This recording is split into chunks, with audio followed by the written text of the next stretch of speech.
हार्दिक अभिवादन व्यक्त गर्न चाहन्छु। आज अत्यन्त एउटा चाहिँ तमुदी नेपालको एउटा इतिहासमा ठुलो एउटा मैले अवसर प्राप्त गरेको महसुस गरेको छु। अवसर मात्रै होइन, चुनौती पनि यो चाहिँ हामीसँग छ। एकातिर चाहिँ हामी अहिले जुन खालको एउटा कोभिड-19 को यो कहर छ, यो बिचमा संस्थाको आफ्नो संस्थागत जीवनकालमा गर्नुपर्ने यो विधि अन्तर्गत चाहिँ अहिले हामी साधारण सभा र महाधिवेशनमा हामी उपस्थित छौँ र जुन खालको जिम्मेवारी मलाई अहिले प्राप्त भएको छ, यो जिम्मेवारी अघि नै मलाई बधाई ज्ञापन गर्ने बेलामा, मलाई ठेटा ओढाउने बेलामा, खादा लगाउने बेलामा आदरणीय दिदी कर्मा दिदीले मलाई यो विधान र यो कलम चाहिँ हस्तान्तरण गर्ने बेलामा उहाँले एक दुई शब्द भन्नुभएको छ, त्यो तपाईँले सुन्नु भएको छैन। र उहाँले भनेको त्यो शब्द मेरो लागि गुरु मन्त्र हो। त्यो गुरु मन्त्र सम्झेर मलाई कानमा गुरु मन्त्र फुक्दिनु भएको छ। त्यो गुरु मन्त्र लिएर म तमुहरूलाई एकताबद्ध बनाएर तमुहरूको हितको निम्ति सबैलाई चाहिँ एकीकार बनाएर अगाडि बढ्ने मैले प्रण गर्दछु। यो हाम्रो चाहिँ प्रतिबद्धता हो। र अघि दिदीले आफूले यो चाहिँ बोल्ने क्रममा भन्नुभएको छ, त्यो अत्यन्तै हाम्रो लागि अत्यन्तै एउटा मार्गदर्शक पनि बनेको छ। बाटो बिराउने छैन भनेर चाहिँ दिदीले भन्नुभएको छ। अवश्य पनि हामी बाटो खन्नको लागि चाहिँ यो समाजमा हिँडिरहेका छौँ, बाटो बनाउनको लागि यो समाजमा हिँडिरहेका छौँ। तमुहरूलाई असल मार्गमा हिँडाउन, एउटै मार्गमा हिँडाउन अब चाहिँ गोरेटोमा होइन, मूल बाटोमा तमुहरू जानुपर्छ। राज्य सत्ताको, राज्यको निकायमा पनि तमुहरू पुग्नुपर्छ। हरेक ठाउँमा प्रतिनिधित्व गर्ने त्यो हैसियत र पहुँच बनाउनुपर्छ। अब विभेदमा पारिएर रुएर बस्ने होइन। अब बाटो बिराउने होइन, बाटो खनेर अघि बढाउने, कसैलाई पिराउने होइन, सबैलाई हातेमालो गरेर चाहिँ अगाडि बढ्ने, यो खालको एउटा सोचका साथ अबको यो चाहिँ हाम्रो कार्य समिति पदाधिकारीहरू चाहिँ अघि बढ्ने म यहाँहरू समक्ष प्रतिबद्धता जाहेर गर्दछु। र अबको कार्य समिति हामी टिम स्पिरिटका साथ, टिमका साथ चाहिँ अघि बढ्ने हामीले त्यो प्रण पनि हिजो हामी छलफल गरेका थियौँ। त्यो प्रण हामीले गरेका छौँ। अब हामी जे गर्छौँ सल्लाहका अनुसार गर्छौँ। हामी जे गर्छौँ सबैको सुझाव सङ्कलन गरेर गर्छौँ। हामी जे गर्छौँ त्यो तमुको हितको निम्ति गर्छौँ। हामी जे गर्छौँ तमु समुदायलाई उठाउनको निम्ति गर्छौँ। हामी जे गर्छौँ यो मुलुकलाई समृद्ध बनाउनको निम्ति सबैलाई हातेमालो गरेर यो ठाउँबाट, यो क्षेत्रबाट तमुदीले अगुवाई गरेर समृद्ध समाज, समृद्ध नेपाल बनाउनको निम्ति हाम्रो त्यो मार्ग चाहिँ अगाडि बढ्नेछ। र मलाई दिदीले प्रदान गर्नुभएको छ तमुदी नेपाल को विधान 2051 र अहिले चाहिँ यो चाहिँ 7औं र 8औं यो संशोधन पनि भइसकेको छ। अब चाहिँ 9औं संशोधनको निम्ति पनि अघि नै प्रस्ताव एउटा मस्यौदा चाहिँ करिब करिब पारित पनि भइसकेको छ। र हामी हिँड्ने बाटो भनेको यही विधान हो। यो विधान अनुसार हामी हिँड्नेछौँ। विधानलाई कहीँ कतै हामीले अपमान गर्ने छैनौँ। यो विधान अनुसार हामी आफ्नो मार्गलाई चाहिँ प्रशस्त गर्दै जानेछौँ। र 1 वर्षसम्म यो अभ्यास गर्दाखेरि विधानमा कहीँ कतै कमी कमजोरी रह्यो भने अर्को वर्ष फेरि सच्याएर मूल मार्गमा कसरी हिँड्न सकिन्छ, हामीले यो गोरेटो होइन अब मूल बाटोलाई कसरी रोज्ने, कसरी सबै तमुहरूलाई एकाकार बनाएर हिँड्ने, त्यो खालको ध्येय र उद्देश्यका साथ तमुदी नेपालले यो चाहिँ यो कार्य समितिले यो प्रण गर्दछ। किनभने 2042 साल जेठ 5 गते स्थापना भएको तमुदी नेपाल, अत्यन्तै कठिन बेलामा स्थापना भएको तमुदी नेपाल, समस्याको बिचमा स्थापना भएको तमुदी नेपाल, त्यो बेलाको आवश्यकताले स्थापना भएको तमुदी नेपाल र सबै तमुहरूको हितको निम्ति चाहिँ लुकी त्यो बेलामा पञ्चायत कालमा सङ्घ संस्था खोल्ने त्यो चाहिँ छुट थिएन। तर पनि दिदीहरूले, हाम्रो संस्थापकहरूले शान्तिवन बाटिकामा लुकी चाहिँ स्थापना गरेको यो संस्था हो। यो संस्थाको त्यो चाहिँ महत्त्वलाई, त्यो इतिहासलाई कहिले पुर्याइदिन हाम्रो कार्य समिति, हाम्रो चाहिँ पदाधिकारी र आगामी दिनमा पनि तमुहरूले कहीँ कतै कालो दाग लाग्ने त्यो दिन आउने छैन। सधैँ हँसिलो भएर अघि बढ्ने छ। यो चाहिँ यसको निम्ति म प्रतिबद्धता जाहेर गर्न चाहन्छु। र हामी सबैलाई थाहा छ, बच्चा जन्मँदाखेरि रुन्छ, पीडा हुन्छ, रुन्छ। हिजो 42 सालमा त्यो बेला पीडा थियो, त्यो बेलामा रुने कराउने बेला थियो, त्यो खालको अवस्था थियो। तर अब 36 वर्ष पुगिसक्यो, अब रुने होइन। अब हामी त आफ्नो अधिकार, आफ्नो चाहिँ जुन खालको सामुदायिक अधिकार, पहिचानको अधिकार, र हामी समुदायले पाउनुपर्ने यो सबै कुराको पहुँच दायित्व के पाउनुपर्ने त्यो चाहिँ राज्यसँग अब त रोएर होइन, अब हामी चाहिँ हातेमालो गरेर हुँदैन भनेर दबाब दिएर हुँदैन भने अझै पनि हामीले आफ्नो भूमिका चाहिँ एउटा चाहिँ दबाबमूलक भूमिकालाई अगाडि लगेर हामीले यो राज्यसँग हाम्रो समुदायले अधिकार पाउने बाटोमा चाहिँ हामी अघि लाग्छौँ भन्ने मैले त्यो प्रतिबद्धता पनि जाहेर गर्न चाहन्छु। र अर्को पाटो भनेको सबैले हामीले भनिरहेका छौँ, तमुहरू एक हुनुपर्छ।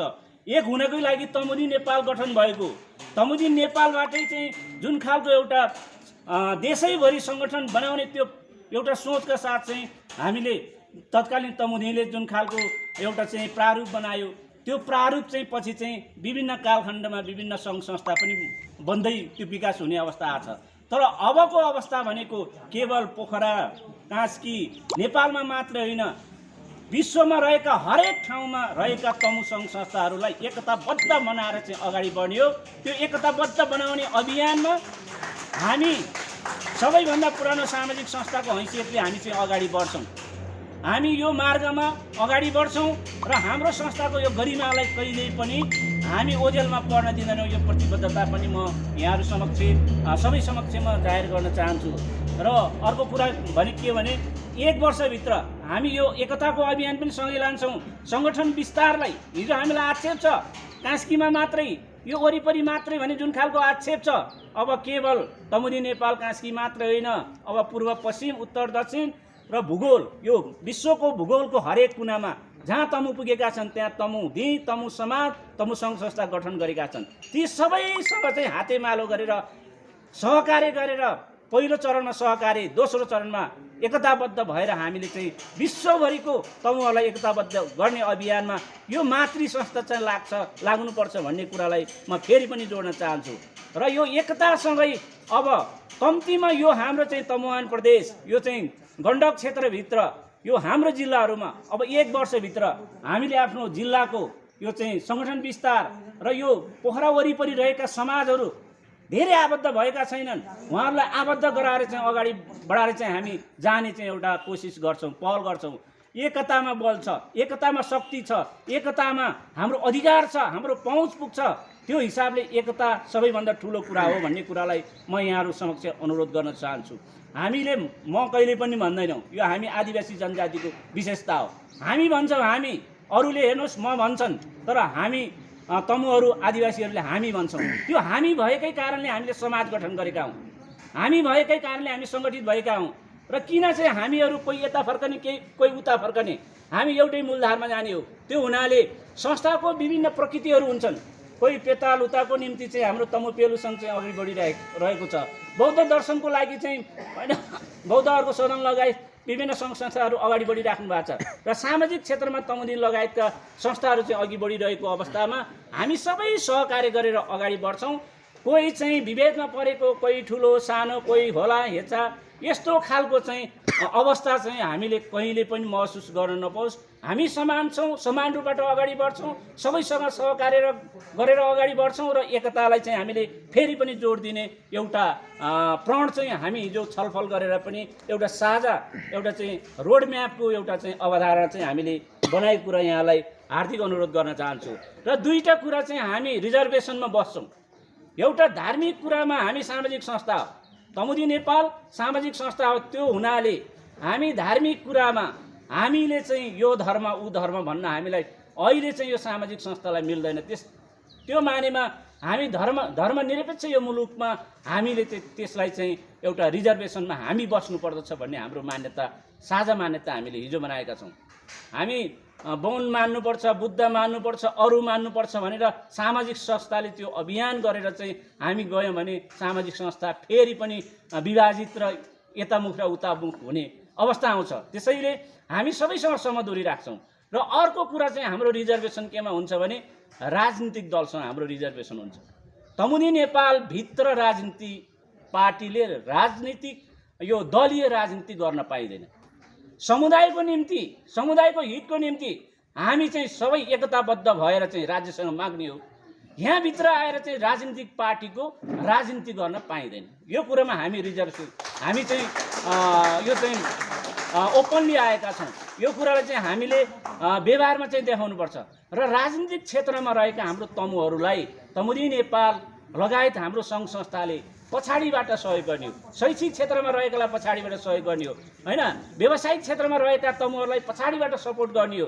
तर यहीँभित्र आएर तपाईँले व्यापार गर्न थाल्नुभयो, यहीँभित्र आएर तपाईँले चाहिँ राजनीति गर्न थाल्नुभयो भने यो संस्थाहरू छिन्न भिन्न हुन्छ।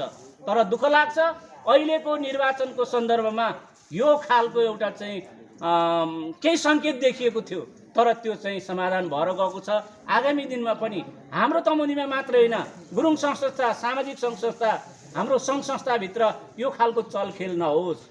समुदायको हितको निम्ति सामूहिकता गरौँ, तर पार्टी राजनीति यहाँभित्र लगेर लथालिङ्ग र भत्ताभुङ्ग गर्ने कसैले त्यो अधिकार छैन। त्यो खालको कुचेष्टा कहीँ पनि नगरोस्, यो चाहिँ म चेतावनी पनि हाम्रो तर्फबाट चाहिँ हामी दिन चाहन्छौँ। र अर्को कुरा हाम्रो निर्माणको भौतिक निर्माणको कुरामा चाहिँ हाम्रो 3 वर्ष एक खालको 3 वर्ष योजना अघि नै हाम्रो महासचिव दाइले भावी योजनामा प्रस्तुत गरिसक्नु भएको छ। हाम्रो यता 4-5 कोठाको पहिला चाहिँ अस्थायी र किचन कोठा चाहिँ बन्ने हामीले त्यो प्लान गरेका छौँ। अर्को चाहिँ हामीले यो सटर, यहाँ चाहिँ सटर तल सटर अन्डरग्राउन्ड सटर र त्यो माथि चाहिँ तमु भाषा कक्षा हैन, यसरी नै तालिम कोठाहरू, अतिथि आउँदा बस्ने चाहिँ गेस्ट रुम लगायतको यो खालको एउटा योजना पनि दोस्रो चरणमा। र अर्को चाहिँ हाम्रो टेबलमा डिपिआर बनेर बसिसकेको छ मन्त्रालयमा। यहाँ चाहिँ बहुद्देशीय यो चाहिँ तमुदी बहुद्देशीय भवन छ। त्यो भवन निर्माणलाई चाहिँ सम्पन्न गर्नको निम्ति हाम्रो पहल हुनेछ। त्यसको निम्ति हामी तदारुकताका साथ चाहिँ लाग्ने प्रतिबद्धता पनि जाहेर गर्छौँ। र अर्को कुरा यहाँहरूलाई अघि हाम्रो कोषाध्यक्षज्यूले विवरण सुनाउनु भयो, कति लाख भन्ने, यो सबै यो चाहिँ अक्षय कोषहरू हो, यो हामीले चलाउन मिल्दैन। जति ब्याज आएको छ, जे शीर्षकमा काम गर भनेर चाहिँ त्यो चाहिँ विनियम बनाइएको छ, त्यसैमा हामीले खर्च गर्ने। तर तमुदी सञ्चालनको निम्ति कोष चाहिँ अत्यन्तै न्यून छ। कार्यक्रम गर्दाखेरि पनि कसरी कार्यक्रम गर्ने भन्ने खालको त्यो खालको अवस्था छ। त्यसैले अबको 1 वर्षभित्र हामीले यो सङ्कल्प गरेका छौँ कि हामीले करिब 1 करोडको हाराहारी अबको यो पदाधिकारी र कार्य समितिले विभिन्न योजना बनाएर तमुदी सञ्चालनको निम्ति 1 करोड कोष चाहिँ कम्तीमा पुर्याउने, यो चाहिँ हामीले एउटा चाहिँ केही चाहिँ यो आधारभूत एउटा चाहिँ रूपरेखा पनि बनाएको कुरालाई चाहिँ म यहाँलाई अवगत गराउन चाहन्छु। र आगामी दिनमा हामीले युवा, विद्यार्थी, बालबालिका, आमा समिति, महिला समिति, यसरी नै लगायत अहिलेसम्म हाम्रो अभ्यास नभएको भूपू सैनिकको पनि विभाग बनाएर हामीले भूपूहरूको यो आत्मगौरवको निम्ति पनि हामीले विभिन्न कार्यक्रम गर्ने त्यो खालको सोच पनि हाम्रो रहेको कुरा यहाँलाई जानकारी गराउन चाहन्छु। यहाँलाई थाहा छ नेपाल सरकारले वृद्ध भत्ता कटौतीको कुरा पूर्व सैनिकहरूको त्यो चाहिँ घोर अपमान र हामीमाथि चाहिँ विभेदको कुरा हो। यस्ता कुराहरूमा हामी सामूहिक रूपबाट बोल्ने हो। हाम्रो समूहको माथि चाहिँ जुन खालको विभेदको कुराहरू उठेको छ, यस्ता विषयमा चाहिँ हामी सामूहिक रूपबाट चाहिँ बोल्न आवश्यक छ भन्ने हामीले ठानेका छौँ। र अर्को कुरा चाहिँ हामीले के खालको सङ्कल्प पनि गरेका छौँ भने अब हाम्रो चेतना जागरण पनि अगाडि बढाउनु पर्छ भनेर सबै समाजमा सबै चाहिँ क्षेत्र भेगमा मिलाएर हाम्रो संस्था आवश्यक किन, संस्थाको उद्देश्य के हो, संस्था सञ्चालन गर्ने कसरी हो, क्षेत्रीय समाजले चाहिँ के गर्न सक्छ, तमुदी र क्षेत्रीय समाजको सम्बन्ध के हो, र राष्ट्रिय अन्तर्राष्ट्रिय क्षेत्रमा चाहिँ सङ्गठित भएको तमुहरू बिचमा हामी कसरी एकीकृत भएर के गर्न सक्छौँ, र राज्यसँग चाहिँ वडादेखि महानगरदेखि प्रदेशदेखि सङ्घीय सरकारसँग हामीले कसरी पहुँच पुर्याउन सक्छौँ, यो लगायतको हरेक कुरामा चाहिँ हाम्रो तालिम र एउटा चाहिँ यो चाहिँ हरेक यो अभियानहरू हामीले सञ्चालन गर्ने यो चाहिँ एक खालको सङ्कल्प पनि म यहाँहरू बिचमा राख्न चाहन्छु। र आगामी दिनमा हामी अब चाहिँ म धेरै बोल्ने भन्दा पनि पहिला गर्ने अनि बोल्ने त्यो खालको स्वभावको मान्छे पनि हुँ हैन। र किनभने यो नेतृत्वमा अहिले किन चाहिँ आउनुपर्ने अवस्था पनि भयो भने हिजोको निरन्तरता, हिजोको क्रियाशीलता, समयको आवश्यकता र परिस्थितिको कारणले पनि अब चाहिँ नेतृत्व गर्नुपर्छ है भन्ने त्यो खालको एउटा पृष्ठभूमि को कारणले पनि म तमुदी नेपाल जस्तो यस्तो गर्विलो संस्थामा चाहिँ अहिले अध्यक्षको हैसियतमा यो खालको भर्खरै शपथ ग्रहण गर्ने यो अवसर पाएको छु। यो अवसर पाउँदाखेरि हामी म के भन्न चाहन्छु भने सधैँ आदरणीय दिदी कर्मा दिदीलाई हाम्रो शिरमाथि राखेर अग्रजहरूलाई हामीले चाहिँ सम्मान गरेर उहाँहरूको सल्लाह सुझाव लिएर र सबै क्षेत्रीय अध्यक्ष सबै चाहिँ सङ्घ संस्थासँग हातेमालो र सहकार्य गरेर हामी अघि बढ्छौँ। हामी लोकतान्त्रिक अभ्यास पनि गर्छौँ र यो संस्थालाई चाहिँ प्रविधि मैत्री बनाएर सबैलाई चाहिँ एउटा लोकतान्त्रिक अभ्यासमा र सबै चाहिँ एउटा खुलापनमा हामी अहिलेको विश्वसँग चाहिँ अगाडि बढ्ने त्यो खालको एउटा प्रविधिसँग चाहिँ अगाडि बढ्ने त्यो हैसियत पनि बनाउनको निम्ति हामीले पहल गर्ने कुरा पनि यहाँहरू समक्ष चाहिँ म राख्न चाहन्छु। यसरी नै म के आग्रह गर्न चाहन्छु भनेदेखि अबको तमुनी मात्रै होइन तमु समाजहरू क्षेत्रीय समाजहरू अब केवल चाहिँ यो सुनिने मात्रै होइन, बोलिने मात्रै होइन, लेखिने र देखिने मात्रै होइन, गर्ने, काम गर्ने, इमान्दारीपूर्वक गर्ने, अनुशासितपूर्वक गर्ने र परिणाम दिने गरी गर्ने र अरूको तुलनामा उदाहरणीय बन्ने गरी हामीले काम गर्नुपर्छ भन्ने हिसाबसँग चाहिँ हामीले अब यो सबै चाहिँ सल्लाह सुझाव सबै लिएर अघि बढ्छौँ र यो सल्लाह सुझावको क्रममा हामीले सबैभन्दा पहिला हाम्रो संस्थापकज्यूहरूसँग पहिलो चरणमा हामीले छलफल गरेर अगाडि बढ्ने हामीले त्यो खालको छलफल गरेका छौँ। त्यस पछाडि हाम्रो सल्लाहकारज्यूहरू, हाम्रो संरक्षकज्यूहरू र हाम्रो क्षेत्रीय अध्यक्षज्यूहरू, हाम्रो शुभचिन्तक सहयोगीहरू सबैसँग चाहिँ हामी बसेर बृहत छलफल गरेर एउटा चाहिँ मास्टर प्लान नै गरेर 3 वर्षे कार्ययोजना बनाएर हामीले चाहिँ कुन महिनामा के गर्ने, कुन समयमा के गर्ने, कुन कुरामा चाहिँ होइन हामीले कार्यक्रम गर्दा प्रभावकारी होला त्यो कुरालाई चाहिँ अगाडि बढाउन हामी चाहिँ अलिकति जोड दिने प्रयत्नमा लाग्नेछौँ भन्ने कुरा पनि प्रतिबद्धता गर्न चाहन्छु। अर्को कुरा चाहिँ हामी तमुहरू अत्यन्तै शिक्षामा होइन यो शिक्षामा धेरै कुरा चाहिँ शिक्षामा पछि परेका कारणले, शिक्षामा हामीले जोड नदिएको कारणले शिक्षा हाम्रो संस्कृति होइन कि भन्ने त्यो खालको एउटा अहिलेसम्मको व्यवहार भएको हुनाले तमुहरू धेरै पछि परेको छ र तमु अघि बढ्नको निम्ति शिक्षालाई चाहिँ विशेष प्राथमिकता दिएर शिक्षा सम्बन्धी चाहिँ कार्यक्रमहरू लोकसेवा आयोग मार्फत चाहिँ हामीले कसरी त्यो राज्यको विभिन्न निकायमा प्रवेश गर्न सक्छौँ हामी भन्ने यो चाहिँ तालिम गत वर्षदेखि सुरु भएको छ। यसलाई निरन्तरता दिएर हामी अघि बढ्छौँ भनेदेखि हामी तमुदी नेपाल चौतर्फी ढङ्गबाट अब सबै क्षेत्रबाट अब पाइला अब अरूले भन्ने गर्नेहरूले अरूले चाहिँ हामीलाई टिका टिप्पणी गर्दाखेरि यो पोखरा वरिपरि कास्की वरिपरि भन्ने यो खालको टिका टिप्पणी अब नगरिदिनु होला।